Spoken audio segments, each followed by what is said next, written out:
Monday Night Raw starts off with John Cena. Starts off with him cutting a promo. His last time he's going to be in Boston. Um, he ends up going on. He basically just praising the fans, mentioning his career, mentioning how thankful he is, thankful for the opportunity, mentioning his retirement tour, just basically having a huge standing ovation since it's going to be his last time in Boston. You get Dominic Mysterio. He interrupts. Triple H was in the ring. He ends up going confronting Triple H. Ends up mentioning last week with Rey Mysterio. Ends up saying, "What is he gonna do about it? Like that needs to be handled." And then John Cena interrupts, basically plays it off as like a joke. Then Dominic interrupts and ends up saying that John should only be spoken to, should speak only when spoken to.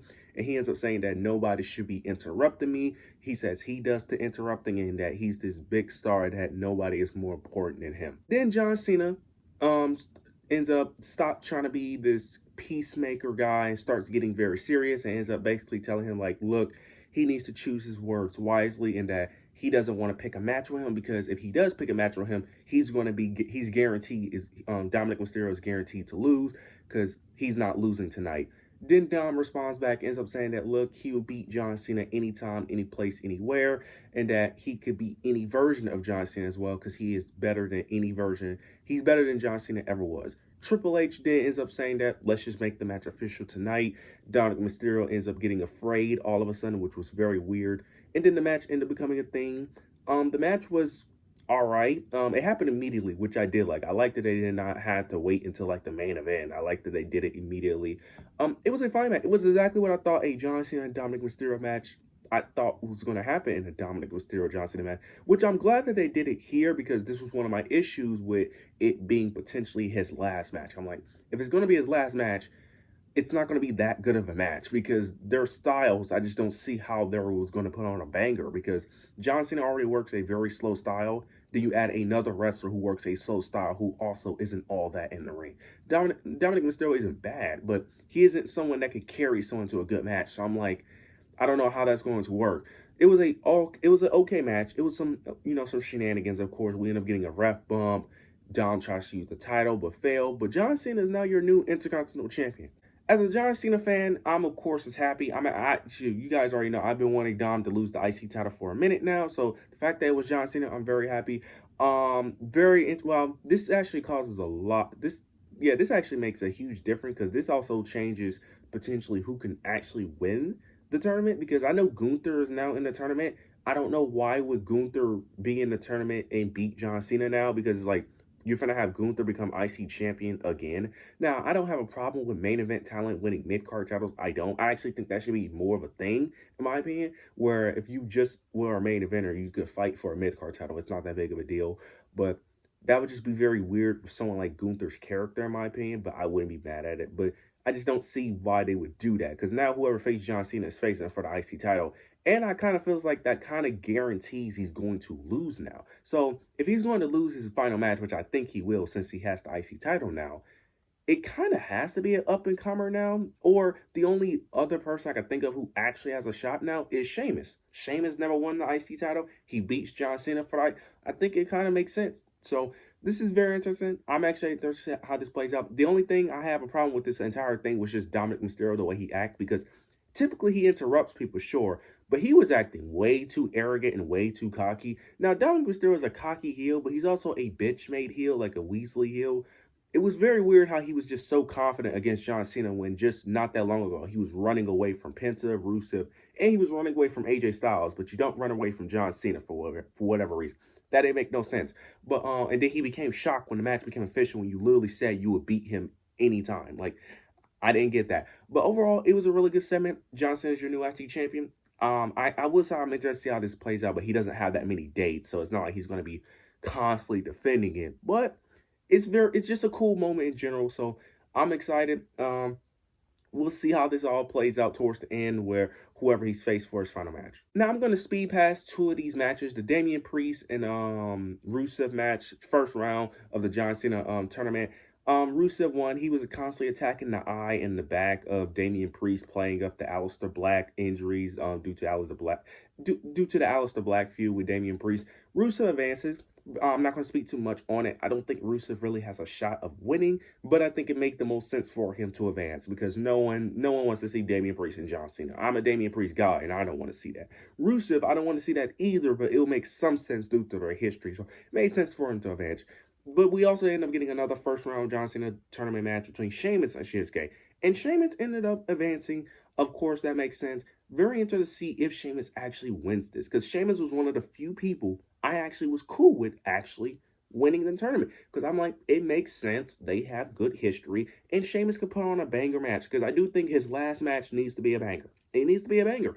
And if there's one of the people in WWE that I trust to put on a banger match, it is Sheamus. So I'm cool if Sheamus actually wins the tournament. And it's for the IC title now. Makes it very interesting. So very interested to see how this all plays out. But this John Cena tournament is looking really well, especially with some of the new people. We got Javon Evans in it, Gunther. We got another mystery opponent, so that's gonna be very interesting. So very interested to see how this John Cena tournament plays out. Now I'm gonna speak about this quick segment with Maxine Dupree. She basically ends up saying that she's finally ready to face Becky Lynch. Then Becky Lynch ends up punching her in the face and basically ends up saying that she's not ready and then walks away. It was a short segment, short and simple, but I really just want to talk about Maxine Dupree because I don't think she's going to win. I don't, but I wouldn't be mad at it because one of my main things I did say that if someone's going to beat Becky Lynch, I want someone to get elevated from it. It's one of the reasons why I wanted Stephanie Vaquer to be the one to dethrone Becky Lynch out of all people. So if Maxine Dupree actually wins here, I'm not going to be mad because I do want them to build a new star. Build a new star, build someone new in the women's division to get more consistent TV time, someone they can actually put their faith in. Now, do I think Maxine is ready for that spot? Not really, but I wouldn't be mad at them trying something new to see if they have something. See if they have something, someone they can build around, towards the future. So I'm not really mad at it. I still think she needs some more work, but I wouldn't be mad if they actually pulled the trigger in that situation. So I'm actually very interested. I don't think it's a 100% chance that Becky Lynch wins. It's more like a 70-30 situation because I still think they're going to do the AJ Lee stuff with Becky Lynch, but it's more like a 70-30. I think Becky Lynch, it's more like a 30% chance I think Maxine of winning, but I'm very interested in the match. The matches that they have been very interesting in how they've been building them and how the match actually ends up playing out. So very interested to see how that match plays out. All right, now we get CM Punk. He cuts a promo basically calling out Logan Paul. Okay, didn't we end up getting Logan Paul comes out. He basically ends up saying that he joined Division due to them attacking him with the tsunami. Then you end up getting they was about to attack Division and Logan Paul was about to attack CM Punk, but then you get Cody Rhodes and Jey Uso come out for the save. This leads to War Games. Why? Why is Cody Rhodes in War Games? Look, I don't mind. We all know Division was going to be a War Games match. Why the fuck is Cody Rhodes in it? Why? Cody Rhodes has not done shit in this Vision storyline. Why is he in it, bro? And this makes it so predictable. The War Games matches are so fucking predictable now. We all know who's winning. It's going to be the same formula that they've been doing for the past 4 years. Every babyface team fucking wins. The only time a heel team won was the Bloodline. Like, why do babyfaces always need to win War Games? Why? Like, I don't understand it, bro. Like, this is going to make it so obvious that, like, Cody Rhodes is not losing. Like, why, bro? Like, Cody Rhodes should not be in this match. It's so... The War Games match for the men should be LA Knight, CM Punk, Jey Uso, Jimmy Uso. Those are the main four who's been feuding with them. The fuck does Cody have to... Cody had one interaction with them. Well, he dealt with them during the Seth Rollins feud, but why is he in this? Bro, you could have done so many other things. You could have done Aleister Black, Cody Rhodes, and Drew McIntyre for the title. Something. We do not need Cody in fucking War Games. He does not belong here. He don't. He hasn't been feuding with them. Why is he here, bro? Why? Why is he here? Who's going to be the fourth guy? Because technically it's 3 against 4 right now. Well, 3 against 3 right now, actually, technically, with the Vision in them. But so I'm curious to see who's going to be the fourth guy, and I'm assuming they're going to get a fifth because WWE is obsessed with 5v5 when it should just be 4v4.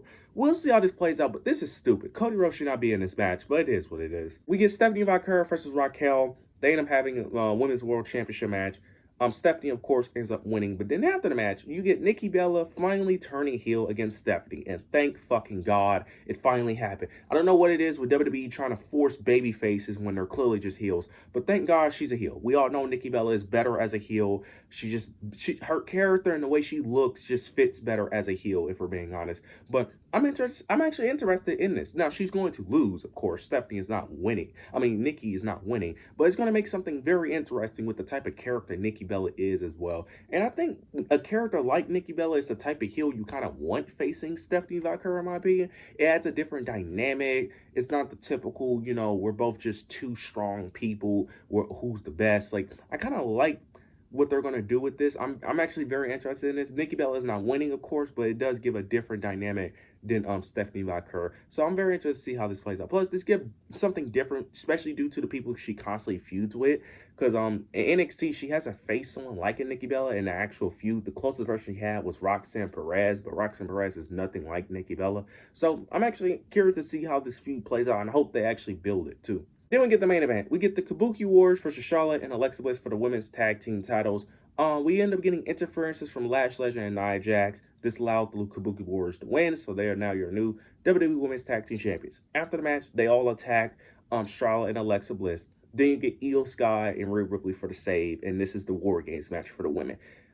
This actually makes somewhat sense. This makes sense to a degree. Now, I don't know why Charlotte Flair and Alexa Bliss are in this, but to be fair, you could kind of justify it because Lash Legend and Nia Jax did cost them the titles, so you could justify them being in there. This one actually makes more sense than the men because I don't know why Cody Rhodes is in there, but everyone else, it makes somewhat sense why they're in this match. Now, I don't think this is worthy of a War Games match, but I would say this is better than the men so far, just because Cody Rhodes should not be in a War Games match. But overall, this episode of Raw was really good. I really enjoyed it. Really good episode of Raw.